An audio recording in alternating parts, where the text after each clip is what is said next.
Sarah Martinez adjusted her civilian clothes one last time before stepping through the glass doors of the federal law enforcement training facility. At 28 years old, she carried herself with a quiet confidence that most people mistook for shyness.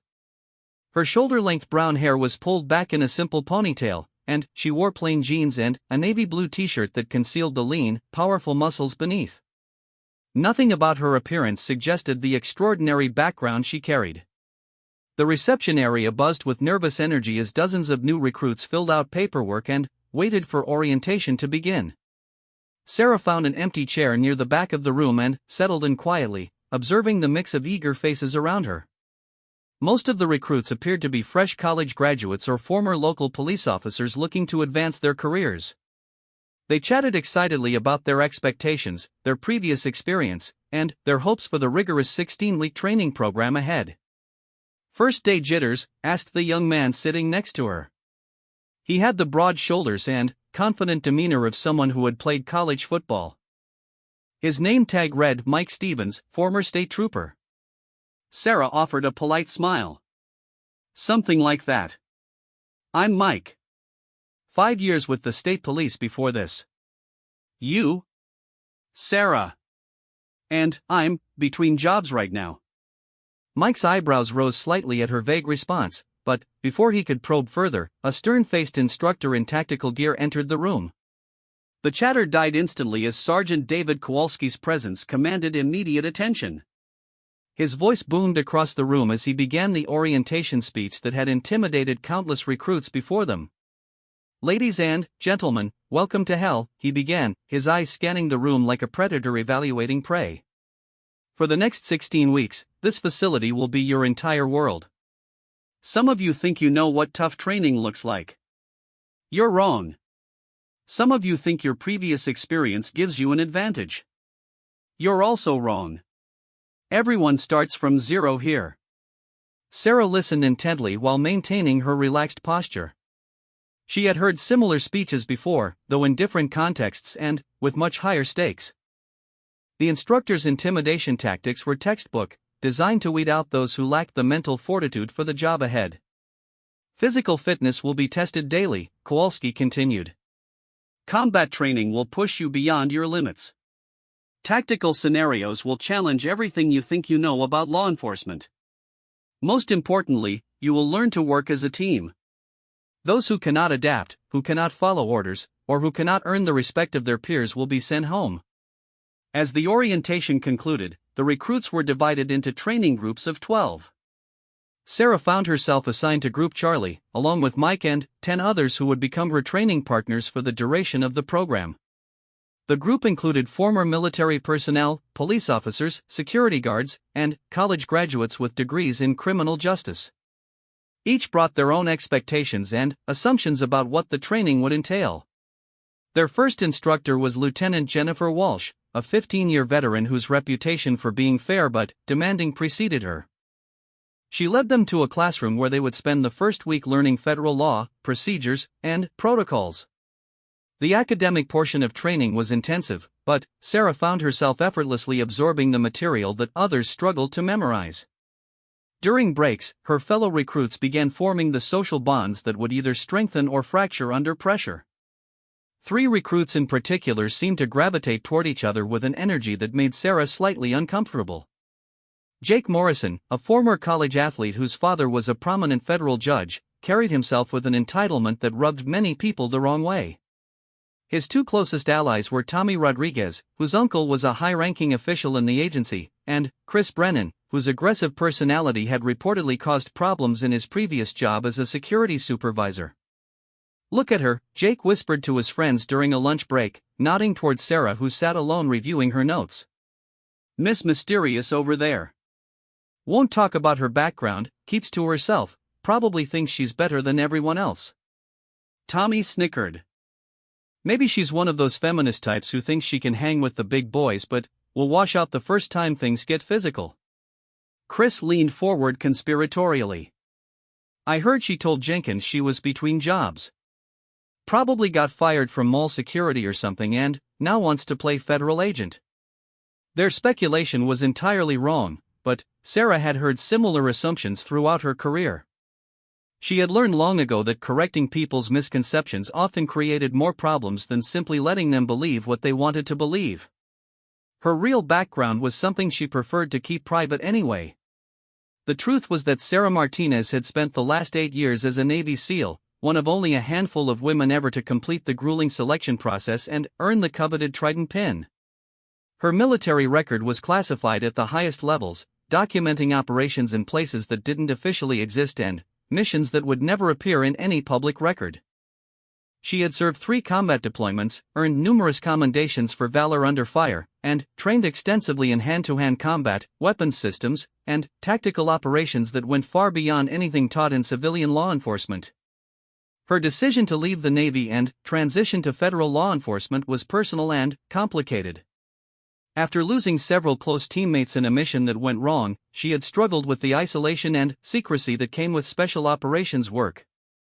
She wanted to continue serving her country, but in a role that would allow her to have a more normal life, relationships that didn't require security clearances, work that she could discuss with friends and family, and the possibility of eventually starting a family of her own. The federal agency had recruited her specifically because of her background, though they had agreed to keep her military service confidential during training. They wanted to see how she would perform in a more traditional law enforcement environment, working with partners who had conventional backgrounds and handling cases that didn't involve national security. It was a test for both Sarah and the agency. Could someone with her elite training adapt to a very different kind of work, and could the agency benefit from having someone with her unique skills? As the first week of classroom training progressed, subtle tensions began emerging within Group Charlie. Sarah's quiet competence and reluctance to socialize made her an easy target for Jake's group, who seemed to resent anyone who didn't seek their approval. They made snide comments about her civilian clothes, questioned her fitness level, and speculated loudly about what would happen when reality hit during physical training. Mike Stevens, who had tried to befriend Sarah on the first day, found himself caught between his natural inclination to defend her and his desire to fit in with the more dominant personalities in the group. Other recruits watched the dynamics unfold with growing discomfort, sensing that something unpleasant was building beneath the surface. Sarah remained focused on her studies and ignored the provocations. She had dealt with much worse harassment during her military career and understood that responding to every slight would only escalate the situation. Her strategy was to let her performance speak for itself when the physical training began. She was confident that her abilities would eventually earn the respect of her peers, even those who seemed determined to dislike her. What she didn't anticipate was how far Jake, Tommy, and Chris would be willing to go to assert their dominance when they perceived her as a threat.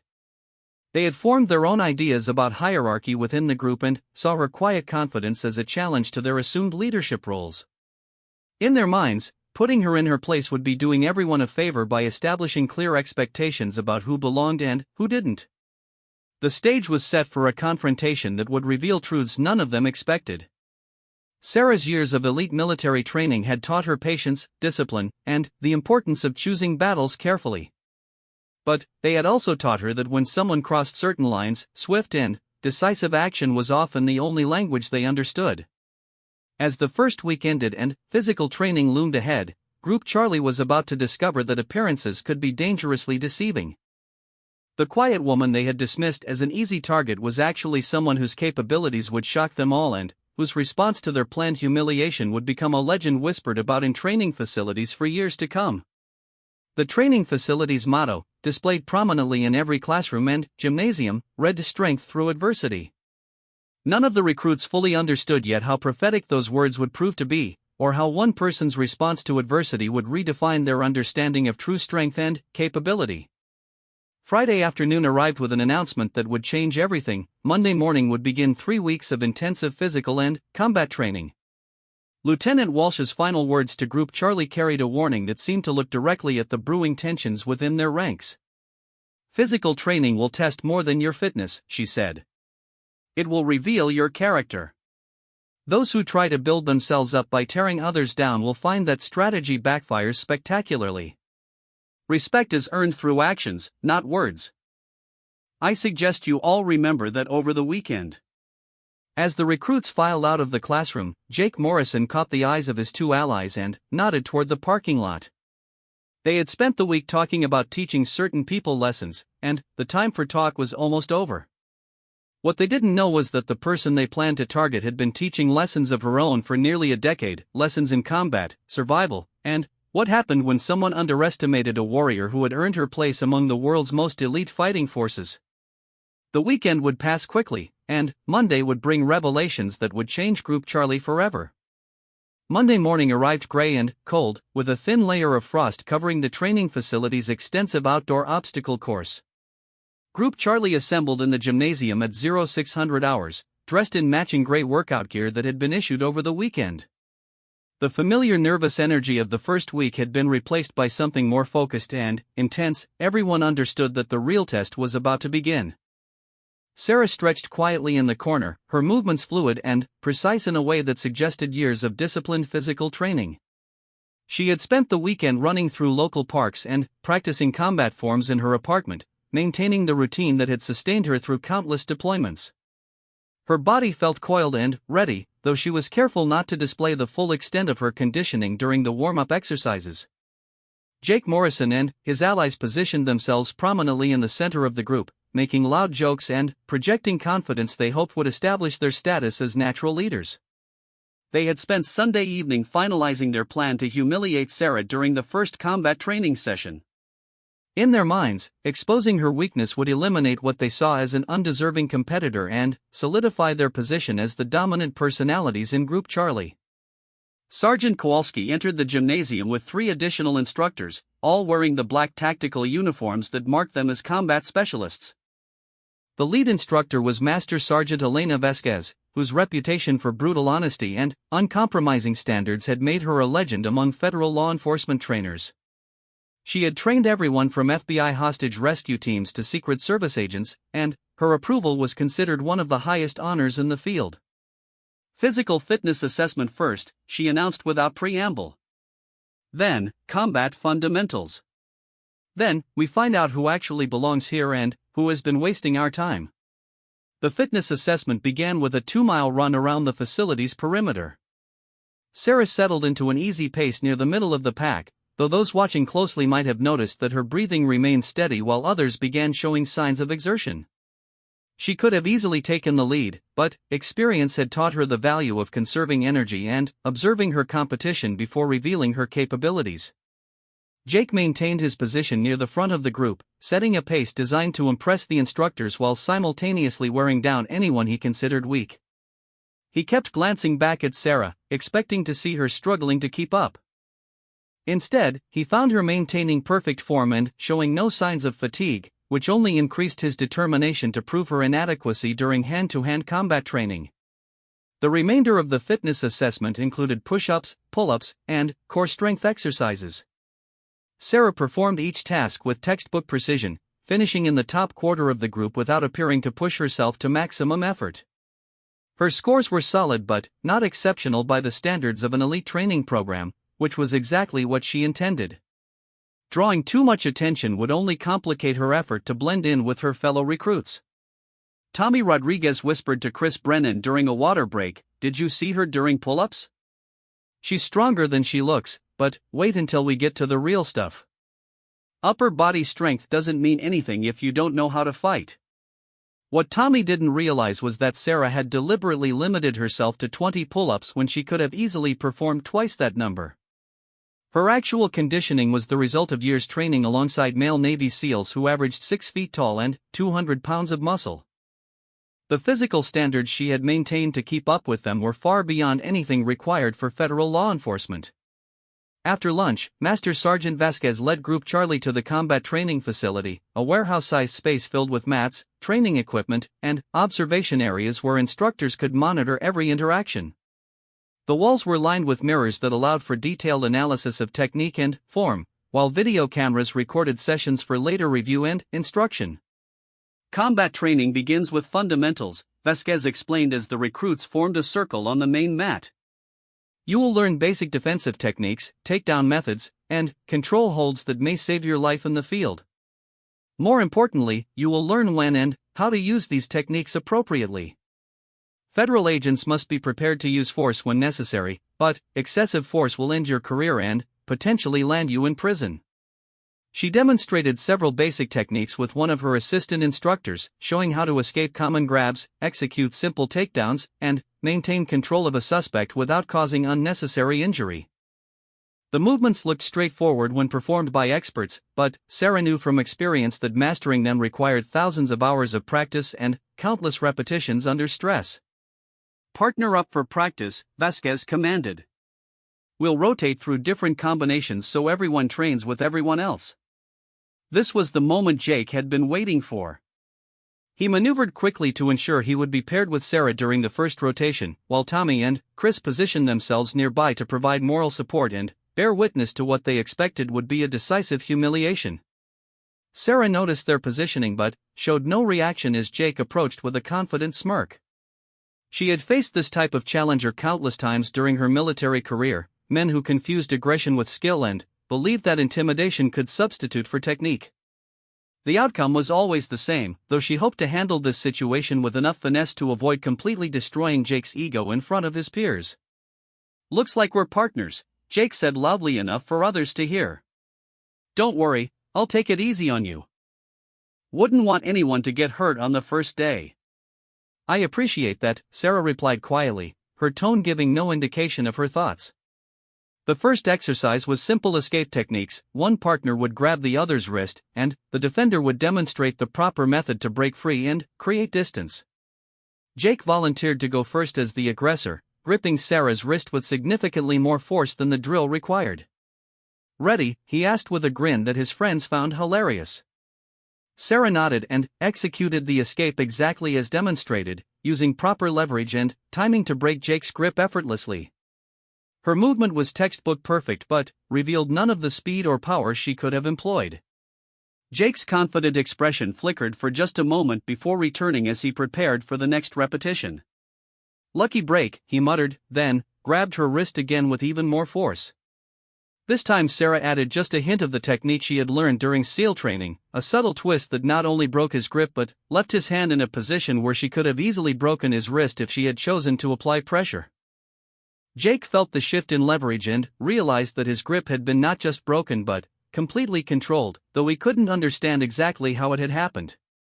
Master Sergeant Vasquez had been observing their interaction with growing interest. Something about Sarah's movement caught her experienced eye. The precision was too perfect, the timing too natural for someone with minimal training. She made a mental note to watch this recruit more closely during the advanced exercises. "Switch roles," Vasquez called out. Now it was Sarah's turn to grab Jake's wrist while he attempted the escape technique. She applied just enough pressure to provide realistic resistance without making the exercise unnecessarily difficult. Jake struggled through the movement, his technique sloppy compared to the demonstration, but managed to break free after several attempts. "Not bad," Sarah said encouragingly, though Jake interpreted her tone as condescending. The second exercise involved defending against shoulder grabs, a common situation that federal agents might encounter when dealing with aggressive suspects or trying to control crowds. Again, Jake volunteered to be the aggressor first, this time placing both hands on Sarah's shoulders with enough force to rock her slightly backward. "Let's see what you've got," he challenged. Sarah had been grabbed by shoulders, arms, and everything else by people much larger and stronger than Jake during training exercises that were designed to simulate life-or-death combat scenarios. She knew 17 different ways to escape from this particular hold, 12 of which would result in her attacker being unconscious within seconds. Instead, she chose the gentlest option available. Using proper footwork and leverage, she stepped back and twisted in a movement that broke Jake's grip while positioning herself at an angle where she could have easily struck his exposed ribs or solar plexus. The execution was flawless, but she made it look like a simple application of the technique they had just learned. Jake was beginning to feel frustrated. Each time he grabbed her, she seemed to slip away effortlessly, as if his strength meant nothing. His friends had stopped laughing and were now watching with puzzled expressions, unsure why their supposedly superior teammate wasn't dominating the smaller woman as they had expected. "Lucky again," Jake said, but his voice carried less confidence than before. When they switched positions for this exercise, Sarah grabbed his shoulders with minimal force, allowing him to practice the escape technique. Jake fumbled through the movement, his frustration making his technique even worse than before. He could feel the eyes of his friends and other recruits watching his struggles, and his embarrassment was quickly turning to anger. The third exercise was more complex, defending against someone who grabbed you from behind in a bear hug around the arms. This was a hold that could be genuinely dangerous in real life, as it prevented the defender from using their hands while leaving them vulnerable to being thrown or struck. Master Sergeant Vasquez emphasized that this technique required more force and commitment than the previous exercises. Tommy Rodriguez called out encouragingly to his friend, "This is where you show her what's what, Jake." Jake positioned himself behind Sarah and wrapped his arms around her in the prescribed hold, but instead of using the moderate force appropriate for a training exercise, he squeezed with genuine anger, trying to prove his physical superiority through brute strength. He lifted her slightly off the ground, making the escape much more difficult than it should have been. Sarah felt the shift in his intention and recognized that this was no longer a training exercise. Jake was trying to hurt and humiliate her. She had faced similar situations before and knew that sometimes the only way to deal with a bully was to respond with enough force to make them reconsider their behavior. However, she also understood that completely dominating Jake would create problems throughout the rest of the training program. Instead of using one of the devastating techniques she had mastered during years of close-quarters combat training, Sarah chose a more moderate response. She dropped her center of gravity, stepped to one side, and used her elbow to strike Jake's solar plexus with just enough force to make him release his grip and step back gasping for air. The movement was so quick and precise that most observers thought she had simply executed the taught technique with unusual effectiveness. Jake doubled over, struggling to catch his breath and trying to understand what had just hit him. The pain in his chest was unlike anything he had experienced during previous training, and he realized that something had gone very wrong with his plan to demonstrate superiority. Master Sergeant Vasquez approached their practice area, her expression unreadable. She had seen exactly what happened and recognized the level of skill required to deliver such a precise strike while maintaining perfect control.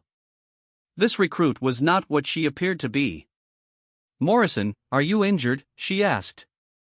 Jake straightened up slowly, his pride preventing him from admitting that he had been hurt by someone he considered inferior. "No, Sergeant. Just caught me off guard."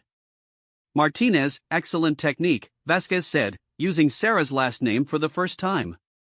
Textbook execution with appropriate force levels. The praise from the lead instructor sent ripples through Group Charlie. Several recruits who had been watching began to reassess their initial impressions of the quiet woman who had just dropped one of their most physically imposing classmates with apparent ease. Tommy and Chris exchanged worried glances, sensing that their friend's plan wasn't working as expected. Jake was supposed to be dominating these exercises, proving his natural leadership through physical prowess. Instead, he looked shaken and uncertain while Sarah appeared completely unfazed by their encounter. "Switch positions," Vasquez commanded. Now Sarah was supposed to grab Jake from behind while he practiced the escape technique. She approached him carefully, aware that his ego had been damaged and that he might do something reckless in response. Her hand settled gently around his arms in the proper hold, applying minimal pressure and giving him every opportunity to execute the technique successfully. Jake tried the escape movement but struggled with the footwork and timing. His earlier confidence had been replaced by nervous energy that made his technique even sloppier than before. Sarah held the position patiently, adjusting her grip to make the exercise easier for him without being obvious about it. "Relax your shoulders," she said quietly, offering genuine coaching advice. "The movement works better if you don't fight against it." Jake managed to break free on his third attempt, but the experience had left him feeling exposed and uncertain. The other recruits had seen him struggle with basic techniques while his supposed victim had performed everything flawlessly. His plan to establish dominance had backfired spectacularly, and he could feel his carefully constructed image beginning to crumble. As the session continued with different partner rotations, Sarah worked with other members of Group Charlie and consistently demonstrated solid technique without revealing the full extent of her capabilities. Each partner found her to be respectful, helpful, and remarkably skilled for someone with supposedly minimal training background. Mike Stevens, who worked with her during the final rotation, was particularly impressed. "You've done this before," he observed after she helped him perfect a particularly difficult escape technique. A little, Sarah replied modestly, though her little experience included being trained by some of the world's most elite close-quarters combat instructors. Meanwhile, Jake was struggling through his rotations with other partners, his confidence shattered and his technique deteriorating with each repetition. Tommy and Chris tried to offer encouragement, but they were beginning to doubt their own assumptions about what would happen when their group faced more challenging training exercises. Master Sergeant Vasquez had been taking detailed notes throughout the session, documenting each recruit's performance and attitude. She had worked with thousands of trainees over her career and could recognize natural talent, previous training, and hidden potential.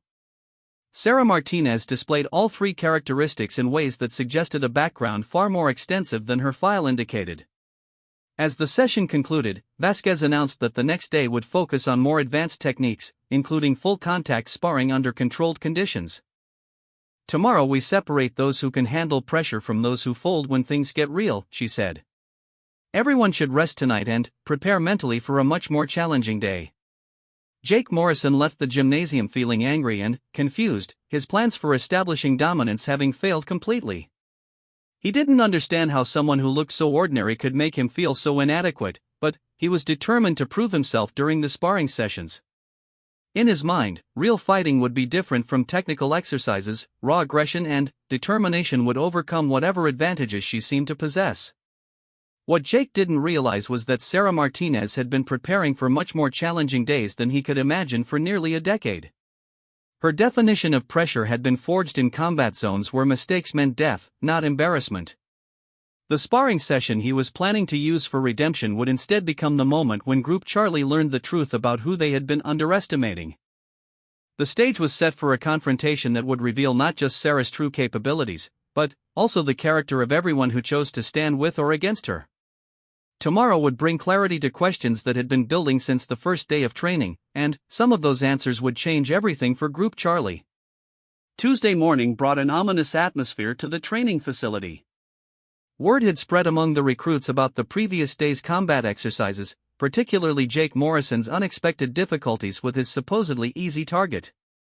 The confident alliance between Jake, Tommy, and Chris had been replaced by hushed conversations and nervous glances, while other members of Group Charlie watched the developing tension with growing unease.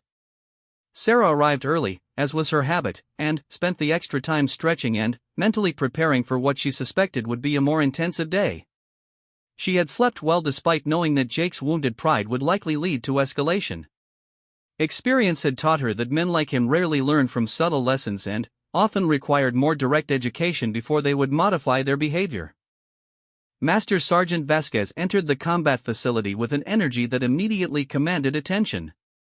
Her assistant instructors wielded equipment that hadn't been present the day before: protective gear, impact monitors, and video recording equipment that suggested the day's training would be significantly more serious than basic technique practice. "Advanced combat training," she announced without preamble. "Today you learn what it feels like to apply these techniques under pressure, with real resistance, against opponents who won't cooperate with your success." She gestured toward the protective gear. "You'll be wearing headgear and chest protection, but these exercises will involve actual contact. Injuries are possible. Anyone who isn't prepared for that level of intensity should speak up now." No one moved or spoke, though several recruits shifted nervously as they contemplated what actual contact might entail. "Good. First exercise is controlled sparring. 3-minute rounds, full defensive techniques allowed, limited offensive techniques. The goal is to demonstrate your ability to protect yourself and control an aggressor without causing excessive damage." Vasquez's eyes swept across the group before landing on Jake Morrison. "Morrison, you seemed eager yesterday. You'll demonstrate first." Jake felt a mixture of excitement and anxiety as he stepped forward. This was his chance to redeem himself and prove that the previous day's struggles had been meaningless flukes.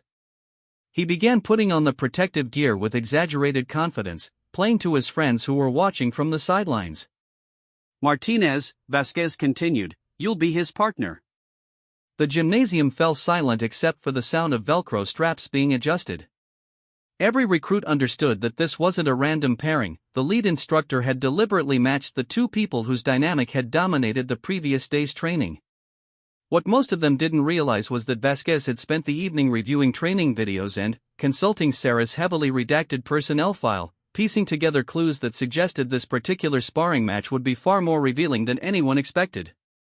Tommy Rodriguez leaned toward Chris Brennan and whispered, "This is it. Jake's gonna show everyone what real fighting looks like." Chris nodded agreement, but his expression carried more worry than confidence. Something about yesterday's exercises had shaken his faith in their group's assumed superiority, though he couldn't articulate exactly what had changed. Sarah approached the equipment calmly and began putting on her protective gear with practiced efficiency. Her movements were economical and precise, suggesting familiarity with such preparation that went beyond civilian training. She checked each strap and adjustment point with the thoroughness of someone who understood that equipment failures could have serious consequences. "Rules are simple," Vasquez explained as the two combatants faced each other in the center of the mat. 3 minutes, continuous action. Defensive techniques, escapes, and control holds are encouraged. Strikes are limited to controlled contact, enough to demonstrate technique, not enough to cause injury. Anyone who loses control or uses excessive force will be immediately disqualified from the program. Jake flexed his shoulders and rolled his neck, trying to project the intimidating presence that had served him well in college athletics. At 6 feet 2 inches and a muscular 210 pounds, he had significant size and strength advantages over Sarah's 5 feet 6 inches and compact frame. In his mind, those advantages would prove decisive once they moved beyond technical exercises to real combat. "Ready?" Vasquez asked. Both fighters nodded and moved to the center of the mat. Jake immediately adopted an aggressive stance that was more suited to street fighting than controlled sparring, while Sarah settled into a balanced position that allowed for both offensive and defensive movements. Her posture was relaxed but alert, like a coiled spring waiting for the proper moment to release its energy. "Begin." Jake rushed forward immediately, trying to use his size advantage to overwhelm Sarah before she could establish any kind of rhythm or distance control. His strategy was simple: close the distance quickly, use his strength to control her movement, and demonstrate his dominance through superior physicality. What happened next occurred so quickly that most observers needed to see the slow-motion replay later to understand the sequence of events. As Jake lunged forward with his arms extended to grab her, Sarah stepped slightly to her left while simultaneously deflecting his right arm with her hand. The movement was minimal and appeared almost casual, but it caused Jake's momentum to carry him past her while leaving him completely off balance. As he stumbled past, Sarah could have easily struck him in several vulnerable areas or executed a takedown that would have ended the match immediately. Instead, she allowed him to recover his footing and turned to face her again, giving him another opportunity to engage on more equal terms. Jake's confidence flickered as he realized that his opening attack had been neutralized without effort. He circled to his right, looking for a better angle of approach, while Sarah maintained her centered position and tracked his movement with calm attention. "Come on, Morrison," Tommy called out from the sidelines. "Don't let her run away." The encouragement from his friend sparked Jake's temper and overrode his tactical thinking. He launched another aggressive attack, this time attempting to grab Sarah around the waist and use his wrestling background to take her to the ground where his size advantage would be most pronounced. Sarah read his intention before he committed to the movement and responded with a technique that was definitely not part of the federal training curriculum. As Jake reached for her waist, she grabbed his extended arm, used his own momentum to pull him forward, and executed a perfectly timed hip throw that sent him flying through the air before landing hard on his back on the mat. The impact knocked the wind out of Jake and left him staring at the ceiling lights while trying to understand how he had ended up flat on his back. The throw had been executed with such technical precision that he felt no pain beyond the shock of impact. Sarah had controlled his landing to ensure he wouldn't be injured, though the psychological effect was devastating. Master Sergeant Vasquez watched with growing fascination. The technique Sarah had just demonstrated required years of training to master and was more sophisticated than anything taught in federal law enforcement programs. Her execution had been flawless, and her control during Jake's landing suggested a level of skill that was frankly impossible for someone with a civilian background. Jake rolled to his feet, his face flushed with embarrassment and anger. The sounds from the sidelines had changed from encouragement to surprised murmurs as his fellow recruits processed what they had just witnessed. His carefully constructed image as the group's natural leader was crumbling in real time, and he could feel his status slipping away with each passing second. "Lucky shot," he muttered, though his voice carried less conviction than his words suggested. The remaining 2 minutes of the sparring session followed a similar pattern.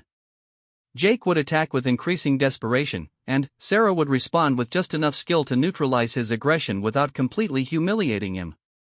She threw him twice more, escaped from 3 separate grappling attempts, and demonstrated defensive techniques that left the watching instructors taking detailed notes. Throughout the match, Sarah maintained perfect emotional control. Her breathing remained steady, her movements stayed fluid and relaxed, and she showed no signs of the adrenaline or stress that typically accompanied intense physical confrontation. To experienced observers like Master Sergeant Vasquez, this emotional regulation was perhaps even more impressive than her technical skills. When the timer sounded, Jake was breathing heavily and appeared mentally defeated, while Sarah looked as if she had just finished a light warm-up exercise. The contrast was stark enough that even his most loyal supporters began questioning their previous assumptions about relative capabilities within the group. "Well executed, Martinez," Vasquez said, her voice carrying a note of professional respect. "Morrison, your aggression shows commitment, but you need to work on technique and emotional control." Jake nodded numbly, still struggling to process what had just happened. In his mind, the outcome made no sense. He was bigger, stronger, and more experienced in physical confrontation, yet he had been completely dominated by someone who looked like she belonged in an office rather than a fight. "Rodriguez, you're up next," Vasquez announced, gesturing for Tommy to take Jake's place. Tommy approached the mat with significantly less confidence than he had felt minutes earlier. Watching his friend's systematic dismantling had shaken his faith in their group's assumed superiority, but he couldn't back down without losing face completely. His strategy was to be more cautious than Jake, using better technique and avoiding the emotional mistakes that had doomed his predecessor. The second sparring match followed a similar pattern, though Tommy's more defensive approach made the contest last longer and appear more competitive. Sarah adapted her tactics accordingly, demonstrating different techniques while maintaining the same level of complete control. She escaped from Tommy's attempts at control, reversed 2 of his takedown efforts, and consistently stayed 1 step ahead of his attacks. By the end of the second match, it was clear to everyone in the gymnasium that Sarah possessed skills that far exceeded anything that could be explained by civilian training or natural talent. Her technique was too polished, her timing too perfect, and her emotional control too complete for someone without extensive combat experience. Chris Brennan watched his 2 friends return from their sparring sessions looking defeated and confused, and he began seriously reconsidering whether he wanted to face the same humiliation. The woman they had planned to humiliate was systematically demonstrating that she existed in a completely different category of capability. Master Sergeant Vasquez called for a short break and approached Sarah while the other recruits discussed what they had witnessed. "Martinez, can I speak with you privately?" They walked to a corner of the facility where their conversation couldn't be overheard by the other recruits. Vasquez's expression was serious but not hostile, suggesting professional curiosity rather than disciplinary concern. "I've been training federal agents for 15 years, she said quietly. "I've worked with former military, police officers, martial artists, and every other background you can imagine. What I just saw doesn't come from civilian training." Sarah considered her response carefully. Her instructions had been to blend in and avoid drawing attention to her background, but the quality of her performance was making that increasingly impossible. She decided that honesty was the best approach with an instructor whose expertise clearly allowed her to recognize authentic combat training. "I have some military experience," she said simply. "Some military experience doesn't produce technique like that," Vasquez replied. "I'm former Marine Corps myself, and I recognize elite training when I see it. The question is whether you're going to continue pretending to be something you're not, or if you're going to trust me with the truth." Sarah weighed her options and concluded that Master Sergeant Vasquez had already figured out most of the truth anyway. "Navy Special Operations," she said quietly. 8 years active duty, recently transitioned to civilian life. Vasquez nodded slowly, pieces of the puzzle clicking into place. "That explains the technique, but it doesn't explain why you're here pretending to be a civilian recruit instead of coming in as a lateral transfer with appropriate rank and recognition.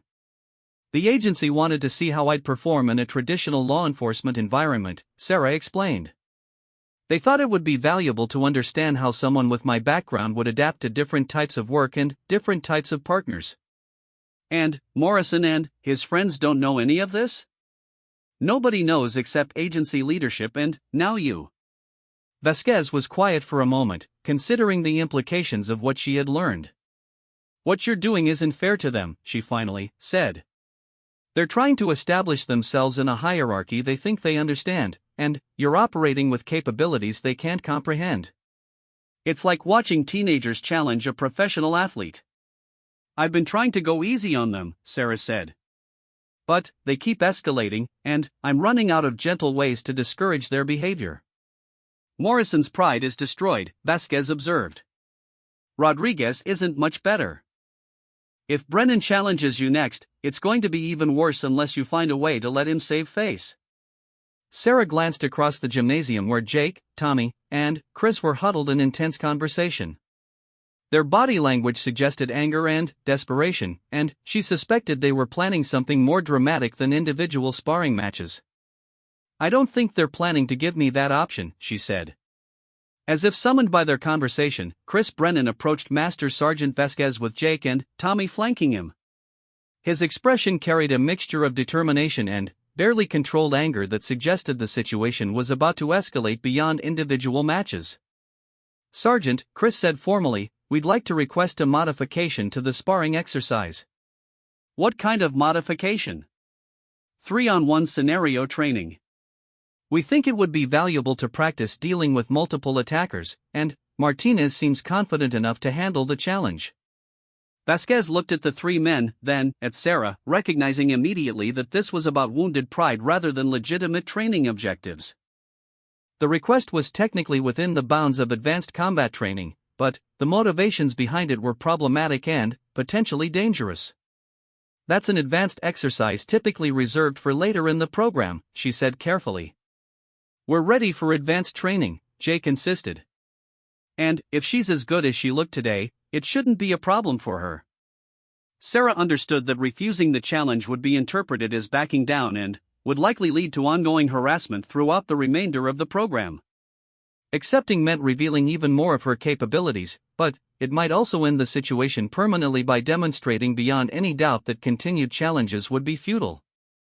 I'm willing if the instructor approves, she said quietly. Vasquez studied the group dynamics and realized that this confrontation was inevitable.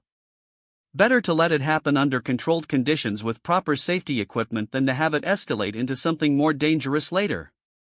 Very well, she said. But this will be conducted under strict supervision with multiple instructors present.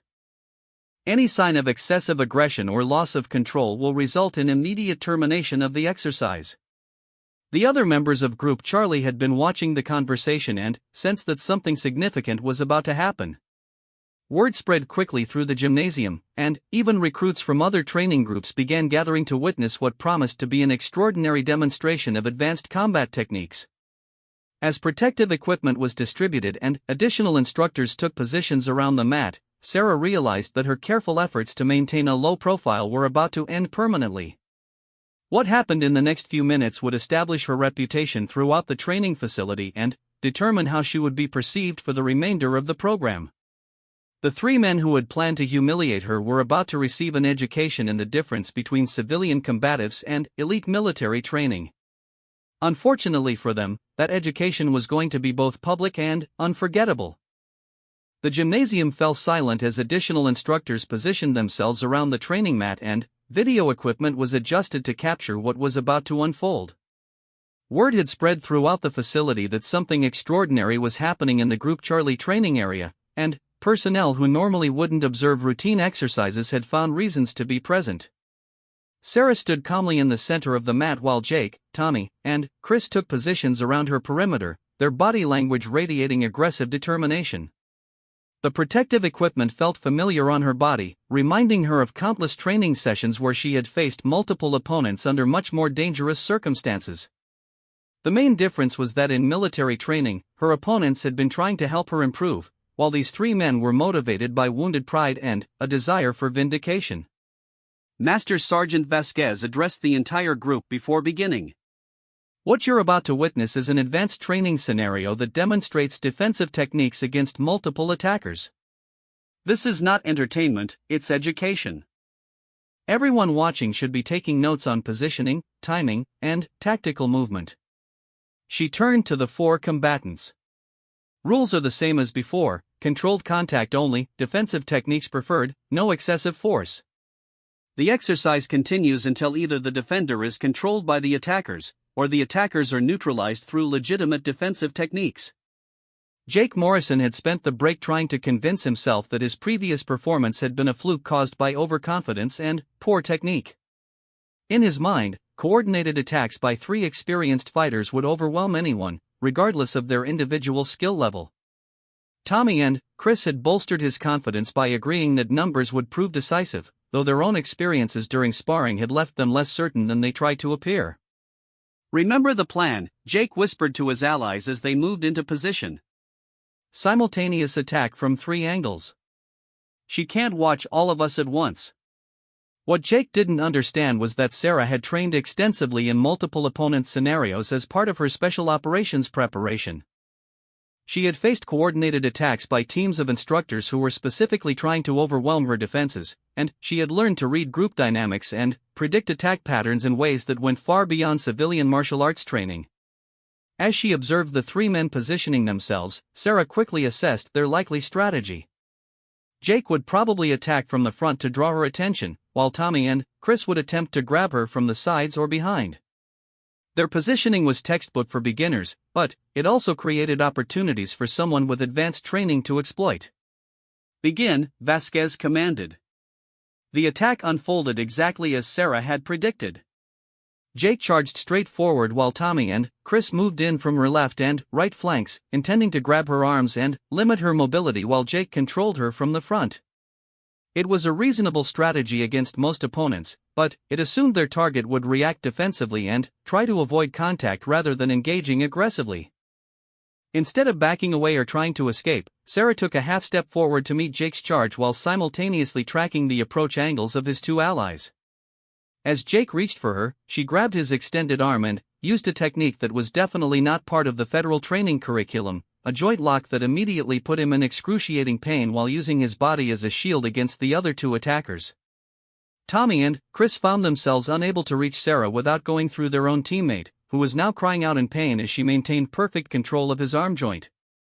The technique was applied with surgical precision, enough pressure to cause intense discomfort and complete compliance, but carefully calibrated to avoid permanent injury. "Back off," Jake gasped, his voice strained by pain he had never experienced before. Sarah maintained the lock while rotating to keep Jake between herself and the other two attackers. The movement was fluid and controlled, demonstrating a level of tactical awareness that shocked the observing instructors. She was using their own friend as a human shield while maintaining enough pressure on his joint to ensure his complete cooperation. Tommy and Chris hesitated, unsure how to proceed without potentially injuring Jake. This moment of uncertainty was exactly what Sarah had been waiting for. She released the joint lock and simultaneously pushed Jake toward Tommy while pivoting to face Chris, who suddenly found himself isolated and facing an opponent who had just demonstrated capabilities far beyond anything he had imagined. Chris attempted a desperate tackle, hoping to use his size advantage to bring her to the ground where the situation might become more manageable. Sarah sidestepped the clumsy attack and used his own momentum to send him sprawling across the mat with a hip throw that was even more spectacular than the one she had used during individual sparring. Meanwhile, Jake had collided with Tommy, and both men were struggling to untangle themselves and regain their footing. The coordinated attack had disintegrated within seconds, leaving all three men scattered around the mat while Sarah maintained a central position that allowed her to respond to threats from any direction. The watching recruits were stunned into silence. They had expected to see an interesting demonstration of defensive techniques, but what they were witnessing looked more like a carefully choreographed dance performed by a master artist who was making it appear effortless. Tommy recovered first and attempted to grab Sarah from behind while she was apparently focused on Chris. This was another mistake in a series of tactical errors that demonstrated why amateur fighters rarely succeeded against professional training. Sarah had been tracking Tommy's movement through her peripheral vision and was ready for his approach. As his arms wrapped around her waist, she dropped her center of gravity, grabbed his arm, and executed a throw that sent him flying over her shoulder to land hard on the mat beside his friend Chris. The technique was performed with such speed and precision that most observers needed the slow-motion replay to understand the sequence of movements involved. Jake was back on his feet now, but his previous confidence had been completely shattered. The joint lock had introduced him to a level of pain and control he hadn't known was possible, and watching his two friends dealt with so easily had eliminated any remaining faith in their ability to succeed through conventional attacks. Desperation made him reckless. Instead of working with his teammates to coordinate their efforts, Jake launched a wild assault that involved throwing punches rather than attempting the grappling techniques they had been taught. This escalation beyond the agreed-upon rules immediately drew intervention from the supervising instructors. "Morrison, stand down," Master Sergeant Vasquez commanded. "Punching is outside the parameters of this exercise." But Jake was beyond listening to instructions. His wounded pride and growing desperation had overridden his judgment, and he continued his assault even as Sarah easily avoided his wild swings. Her movement was economical and precise, making him look clumsy and out of control by comparison. Sarah realized that the situation was escalating beyond what could be handled through gentle education. Jake's behavior was becoming dangerous to himself and others, and she needed to end the confrontation decisively before someone got seriously hurt. She had hoped to avoid completely humiliating him, but his own actions had eliminated that possibility. As Jake threw another wild punch, Sarah caught his arm, stepped inside his guard, and executed a takedown that was more forceful than anything she had used previously. Jake hit the mat with enough impact to knock the wind out of him and leave him completely stunned, though the technique was still carefully controlled to avoid serious injury. She immediately moved to a position where she could monitor all three opponents simultaneously, ready to respond if any of them attempted to continue the confrontation. Tommy and Chris remained on the ground where they had landed, both too shocked and disoriented to consider further attacks. Jake lay gasping and trying to understand how he had gone from confident aggressor to helpless victim in less than 2 minutes. "Exercise complete," Master Sergeant Vasquez announced, though her voice carried undertones that suggested multiple conversations would be following this demonstration. The gymnasium erupted in excited chatter as recruits from Group Charlie and other training groups discussed what they had just witnessed. Several instructors were taking detailed notes while others reviewed footage captured by the training cameras. Everyone understood that they had seen something extraordinary, though most couldn't fully comprehend the level of skill that had been demonstrated. Sarah removed her protective equipment with the same calm efficiency she had shown throughout the confrontation. Her breathing was steady and her demeanor unchanged, as if the 3-on-1 scenario had been no more challenging than a routine warm-up exercise. This emotional control was perhaps even more impressive than her physical techniques, demonstrating a level of combat experience that went far beyond anything found in civilian training. Jake, Tommy, and Chris slowly picked themselves up from the mat, their earlier confidence replaced by shock and confusion. They had been so thoroughly outclassed that they struggled to process what had happened to them. Each had been neutralized multiple times by techniques they couldn't identify or defend against, performed by someone they had dismissed as an easy target. Mike Stevens approached Sarah as she finished removing her equipment. "I was wrong earlier," he said quietly. "You haven't done a little training before. You've done more training than everyone else in this facility combined." Sarah offered a modest smile but didn't confirm or deny his assessment. She had revealed more of her capabilities than she had intended, but the situation had demanded decisive action to prevent someone from getting seriously injured. Master Sergeant Vasquez addressed the entire group of observers. "What you just saw was a demonstration of advanced defensive techniques applied under pressure against multiple opponents. Anyone who thinks this was about showing off or settling personal scores completely missed the point." Her eyes swept across Jake, Tommy, and Chris. This exercise revealed several important lessons about tactical thinking, emotional control, and the dangers of underestimating opponents based on appearance or assumptions. She turned to face the broader group. In federal law enforcement, you will encounter subjects who are more dangerous than they appear. You will face situations where multiple suspects coordinate against you. Most importantly, you will discover that your preconceptions about capability and threat assessment can get you killed if you're not careful. Jake Morrison finally found his voice, though it was strained and uncertain. Where did you learn to do that? Sarah considered her answer carefully. The time for complete secrecy about her background had passed, but she still needed to be strategic about what she revealed and to whom. Military training, she said simply, giving the minimum information necessary to explain her performance. What kind of military training? Tommy pressed, his wounded pride demanding more complete answers. Master Sergeant Vasquez intervened before Sarah could respond. Rodriguez, Morrison, Brennan, you three will report to my office in 1 hour for individual debriefing sessions. Everyone else, return to your scheduled training activities. As the crowd dispersed and normal training resumed, several members of Group Charlie approached Sarah with expressions of newfound respect and curiosity. The social dynamics within their training group had shifted dramatically, with the quiet woman they had initially overlooked now clearly established as the most capable fighter among them. That was incredible, said Jennifer Walsh, one of the few other women in their group. I've never seen anyone move like that. It was just training, Sarah replied modestly, though she was pleased to see that Jennifer and several other recruits were looking at her with admiration rather than fear or resentment.